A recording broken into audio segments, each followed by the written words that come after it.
Tak, první je tady taktika. Vidíme, že tady na konci má jednoho.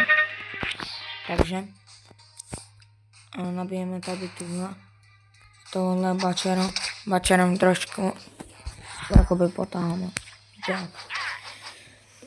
Že on dá tady jeden wrong target. Dobrý. A teďka v téhle situaci poapnem samozřejmě čikonky. Čikonky one tady helpnou.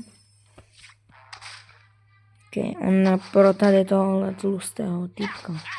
Protože jestli chcete z Mafioso, jakoby Mafioso, tohle je moje první Mafioso video. A jestli něj chcete, jako je to docela zastaralá hra, jestli něj chcete další videa, tak dejte like a odběr a napište mi, jestli fakt chcete. Dám like a srdíčko na každý komentář. Jo, tohle je poslední hra do doktora Wesleyho. A už se ho konečně otevřu. Tak.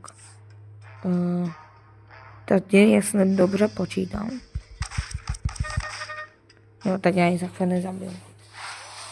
Počkej, já něco spočítám. A prosím, hodně toho nezabijal. Trošku toho spočítám. First.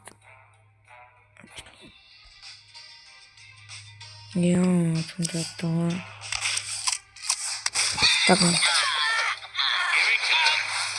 Tak to mohu dát na toho bačera, jakoby, když už tak. A tak on měl první ten velký atak, takže jako mi to je trošku jedno. Jo.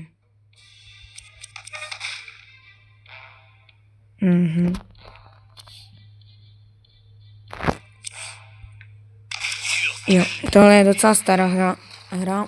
A jestli chcete, aby dělat zbravka videa, že můj chat je 2021. Jako mám tam 48 000 pohárků, ale jako na 48 000 pohárků. Že mám jako jen 9 prestiží, tak je málo, ale tak já moc jakoby nezbírám prestiže spíš. No, ale teď nás porazí. No. Jo. OK, tak doufám. Nebo jakoby takhle. První za další sezóny za 400 pohárků. Konečně to tu mám. Doktor Wesley na světě. Jo, W. Konečně. Jdeme na to. Se otevřít. Konečně. Teď. No tak jako by Mafia jsem nehrál, teď jsem pod velké době zapnul.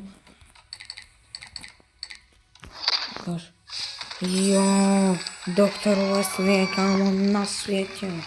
To já jsem slyšel, že lidi říkají, že je blbej. Mám nějaký save, ok. Takže to vypadá věci. Ok. Tak Butcher, kámo, tady tenhle ten typek nám padl. Tak je docela lucky. Co, tak budu mít 40. Jednu se otevřu. Not bad. Ok.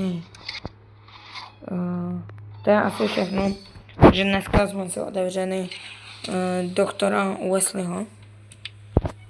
A jako, já jsem viděl někde, že je docela blbej, ale tohle s tím hrobem myslím, že je totálně... Ukaž. Aha, tak to je jako docela hodně dobré. Že dejte like, odběr, jestli mám dělat více Mafioso, ať mám začít natáčet Brawl Stars, protože teď už do fejmu mi stačí 4 brawleři, což je, teď mi padl dneska Sirius, nebo já jsem na něj šetřil s kreditama. Už mi zbývá jen Ali, na kterou teď šetřím, J. Jong, Pierce a Starnova. Takže dejte like a odběr a čau.